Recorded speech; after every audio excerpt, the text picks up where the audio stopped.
तो वापस से आप सबका स्वागत है हमारी प्यारी सी चैनल हिंदू अलौकिक पे। हमने लास्ट टाइम महादेव के 19 अवतार के बारे में डिस्कशन किया था, उनके अवतारों के साथ जुड़ी कथाओं के बारे में बात किया था, पर वीडियो लंबा ना हो जाए इसलिए हमने 3 पार्ट्स में डिवाइड करने के लिए बात करी थी। तो पार्ट 1 ऑलरेडी आप सब ने देख लिया है। पार्ट 2 में आज डिस्कस करते हैं महादेव के आगे के अवतार के बारे में। तो चलिए शुरू करते हैं। ऋषि दधीची का नाम आप सबने सुना होगा। दधीची ऋषि के वहाँ पे पुत्र के स्वरूप में शिवजी ने अवतार लिया और उनका नाम रखा गया पिपलाद। अब जब पिपलाद बहुत छोटे थे तभी दधीची ऋषि को तपश्चर्या के लिए आश्रम छोड़ के और अपने पुत्र को छोड़ के भी जाना पड़ा। ये सब हुआ था शनि महाराज के प्रभाव की वजह से। अब शनि महाराज का जब प्रकोप आता है तो कोई उसे नहीं रोक पाता है। जब पिपलाद बड़े हुए तब उन्होंने बहुत तपश्चर्या करके देवों से एक ही प्रश्न पूछा कि मेरे पिता का प्रेम मुझे बचपन में क्यों नहीं मिला। तब देवों ने उनको पूरा तथ्य समझाया और बताया कि शनि महाराज के प्रकोप की वजह से आपके पिता को जल्दी से ही घर छोड़ना पड़ा था। तभी पिपलाद ने शनि महाराज को, जो कि अपने सौर मंडल में शनि महाराज की जगह थी, वहां से उन्हें नीचे उतर जाने के लिए श्राप दे दिया। पूरी सृष्टि की रचना बिगड़ जाती।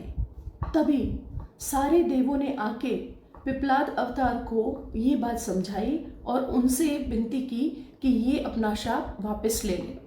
तभी देवों के कहने पर पिपलाद अवतार ने अपना श्राप वापस लिया, लेकिन उन्होंने एक शर्त रखी। जब तक कोई भी बच्चा 16 साल का नहीं हो जाता तब तक उस पे शनि महाराज का प्रकोप का कोई असर नहीं होगा, क्योंकि उनको पता था कि जब एक बालक अपने पिता से जब दूर हो जाता है तो क्या दुख होता है, उसके छोटे से बच्चे के मन पर क्या असर होती है। तो ये थे शिव भगवान के पिपलाद अवतार। शिव जी के एक बहुत बड़े भक्त विश्वनंद, वो और उनकी पत्नी बहुत कठिन तपस्या करते थे शिव जी की। रोज तपश्चर्या करके रोज उनकी पूजा करते, प्रार्थना करते। अब शिव जी तो बहुत भोले हैं।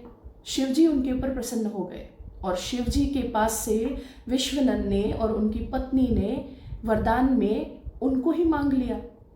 मतलब कि उनके पुत्र के रूप में शिव जी खुद उनके घर में पधारे, ऐसा वरदान उन्होंने महादेव से मांगा। और महादेव तो बोले हैं, उन्होंने तथास्तु बोल दिया। अब जब पुत्र आए तो वो गृहपति कहलाए। तो ये है कथा गृहपति अवतार की। शिव जी के एक बहुत बड़े भक्त आहुक और आहुका, वो आदिवासी थे, वो जंगल में रहते थे। वो कहते हैं ना कि जब हम भगवान की बहुत दिल से पूजा करते हैं, उनको याद करते हैं, तो उनको आना ही पड़ता है कोई भी स्वरूप में। शिव जी ने भी सोचा कि मेरे इन दोनों भक्तों की परीक्षा ली जाए। तब वो परीक्षा लेने के लिए शिव जी यतिनाथ का स्वरूप, मतलब कि एक भिक्षुक, दरिद्र भिक्षुक का स्वरूप लेके आए और आहुक से बोला कि आज रात में यहीं रुकना चाहता हूँ। आहुक ने बोला कि आप अंदर सो जाइए कुटिया में, हम आपकी रक्षा करेंगे। रात को आहुक रक्षा करते करते उसका देहांत हो गया, क्योंकि उसको एक सांप ने आके डस लिया था। आहुका ने ये सारी चीजें देखी, लेकिन वो बिल्कुल भी चिल्लाए नहीं, क्योंकि उनको पता था कि अंदर कुटिया में मेहमान सो रहे हैं और मेहमान जो होते हैं वो भगवान के बरोबर होते हैं, अतिथि देवो भव। सुबह जब शिवजी को पता चली तब उन्होंने प्रसन्न होके आहुक और आहुका को दूसरे जन्म में नल और दमयंती होने का वरदान दे दिया और उनको मिलाने की जिम्मेदारी खुद शिवजी ने ली। तो ये थे यतिनाथ अवतार। शिव जी के अगले अवतार में शिव जी का एक बहुत बड़ा भक्त था, उपमन्यु। वो शिव जी की बहुत बड़ी तपस्या कर रहे थे, बहुत कठिन तपस्या। शिव जी को लगा कि चलो मेरे भक्त की परीक्षा लेते हैं। शिव जी और पार्वती माँ दोनों इंद्र और इंद्राणी का स्वरूप लेके वहां पे आए। उन्होंने बहुत प्रयत्न किए, बहुत प्रयास किए उपमन्यु की तपस्या भंग करने का, लेकिन उपमन्यु अड़ा रहा। बिल्कुल भी तपस्या में से इधर नहीं हुए और उनकी तपस्या उन्होंने जारी रखी। और यही कारण से शिव जी ने प्रसन्न होकर उनको वरदान दिया। अब ये जो अवतार में आए थे शिव जी, वो अवतार को नाम मिला सुरेश्वर अवतार।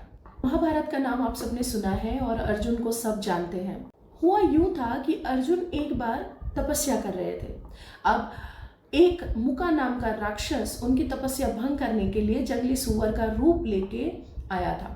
जैसे जैसे मुका उनकी तरफ बढ़ रहा था वैसे वैसे अर्जुन को समझ में आ गया था। अब अर्जुन की तपस्या टूटी तो अर्जुन ने बाण चलाया मुका पर। उसी दौरान दूसरा एक बाण आके मुका पर लग गया और वो थे सामने कीरत अवतार, जो कि शिव जी भगवान थे। पर अभी अर्जुन को पता नहीं था मुका पे बाण पहले किसने चलाया, अर्जुन ने या कीरत अवतार ने। तब छोटा सा एक युद्ध भी हो गया। अब ये बात में धीरे धीरे अर्जुन को समझ में आ गया कि जो सामने कीरत अवतार के रूप में खड़े हैं वो है शिव जी। तो ये था कीरत अवतार। ये अवतार के नाम को कीरतेश्वर कहा जाता है। जब सारे देवताओं को बहुत अभिमान हो गया था उनके देवता होने पर, ये तब की बात है। सारे देवतागण जा रहे थे कैलाश पर्वत पर और वहां पे जाने के रास्ते में ही एक ऋषि उनको मिल गए और ऋषि ने क्रोधामय स्वरूप में आके इंद्र से कहा कि तुम क्यों कैलाश पर्वत पर जा रहे हो? तुम जैसे लोगों को कैलाश पर्वत पर जाना नहीं चाहिए, अनुमति नहीं होनी चाहिए। तब इंद्र ने क्रोध में आके अपना वज्र उठाया और जैसे ही अपना वज्र उस ऋषि पर चलाने वाले थे तभी इंद्र वज्र के साथ ही स्थगित हो गए। वहां पे एकदम से रुक गए और उनसे कुछ नहीं हो पा रहा था, ना हिल पा रहे थे वो। तभी शिव जी ने अपने प्राकृतिक रूप में आके इंद्र को ये दिखा दिया कि इंद्र जो है वो शिव जी के सामने भी कुछ नहीं है। तो ये अवतार में जो आए थे वो अवतार का नाम था अवधूत अवतार। हमारे भोलेनाथ सबसे अच्छे डांसर है, सबसे अच्छे नृतक है और दिव्य नृतक है। और आज हम जिनको हिमालय पर्वत के नाम से जानते हैं वो हकीकत में राजा हिमालय थे और उनकी पुत्री है पार्वती माता। तब हुआ यूं था, शिव जी अपने सारे गणों को लेकर नृतक बनकर हिमालय राजा के सामने अपना नृत्य पेश कर रहे थे। हिमालय राजा और सारे राज घराने में जितने भी लोग थे वो बहुत खुश हो गए शिव जी का नृत्य देखकर। तभी हिमालय राजा ने कहा कि मांगो, क्या मांगते हो? तभी शिव जी ने पार्वती माता का हाथ मांग लिया। तब राजा हिमालय और उनके जो भी राजघराने के लोग थे वो बहुत क्रोधित हो गए। शिव जी तो चले गए, अपने गणों के साथ लौट गए। अब जब राजा हिमालय को पता चला कि खुद नृतक के वेश में स्वयं शिव जी आए थे, तब उन्होंने पार्वती माता का हाथ शिव जी के हाथ में देने का निर्णय ले लिया। इस अवतार का नाम पड़ा सुतांत्रक अवतार, जो कि द बेस्ट डांसर। राजा हिमालय की पुत्री पार्वती माता हम सब जानते हैं। पार्वती माता शंकर भगवान की बहुत कड़ी तपस्या कर रही थी क्योंकि उनको शिव जी को प्राप्त करना था। अब तपस्या के लिए जब वो बाहर बैठे थे तभी शिव जी ने उनकी परीक्षा लेने का सोचा। उनकी परीक्षा लेने के लिए शिव जी ने साधु का वेश धारण किया। जब पार्वती माता उनकी आगता स्वागता करने लगी थी, सत्कार करने लगी थी, तभी ब्रह्मचारी अवतार ने, वो ऋषि ने उनसे पूछा पार्वती माता से कि तुम किसकी आराधना कर रही हो? तब पार्वती माता ने बताया कि मैं शिव जी की आराधना कर रही हूँ। तब जानबूझ के ऋषि ने खुद स्वयं अपनी निंदा करनी शुरू कर दी, मतलब कि शिव जी के बारे में गलत बोलना शुरू कर दिया। तभी पार्वती माता बहुत ही नाराज हो गई और बहुत क्रोधित भी हो गई क्योंकि वो उनकी बहुत बड़ी भक्ति और उनको शिव जी को पाने के लिए वो कुछ भी कर सकती थी। तो यही अवतार जो है उसको ब्रह्मचारी अवतार कहते हैं। सत्यार्थ नामक एक राजा थे। वो बहुत ही धर्मपालक थे, वो बहुत अच्छे थे, भले राजा थे, लेकिन उनके आजू बाजू इर्द गिर्द जो भी राज्य थे वो इतने अच्छे नहीं थे। उन्होंने एक बार सत्यार्थ राजा के राज्य पर हमला कर दिया और सत्यार्थ राजा का देहांत हो गया। उनकी जो रानी थी वो उस समय पे गर्भ से थी। जैसे तैसे करके अपनी जान बचा के जंगल की ओर भागने लगी। वहाँ पे ही उन्होंने एक बच्चे को जन्म दिया। बच्चे को जन्म देने के बाद रानी का भी देहांत हो गया। अब बच्चे को रोते बिलखते देख के शिवजी से रहा नहीं गया। शिवजी ने भिक्षुक का वेश लिया और उस बच्चे को एक वृद्ध स्त्री को सौंप दिया और उनको बताया कि ये बच्चा सत्यार्थ राजा का पुत्र है, आपको उनको पाल पोस के बड़ा करना है। वृद्ध स्त्री ने बच्चे को बहुत अच्छे से अपनाया और उसको पाल पोस के बड़ा कर दिया।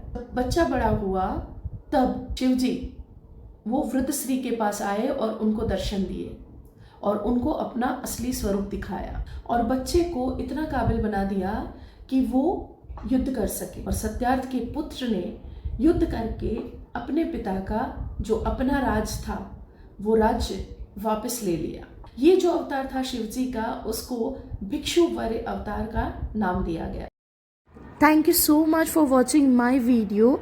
बाकी के अवतार के बारे में पार्ट 3 में जानेंगे, तो देखना मत भूलिएगा next video. Thank you again.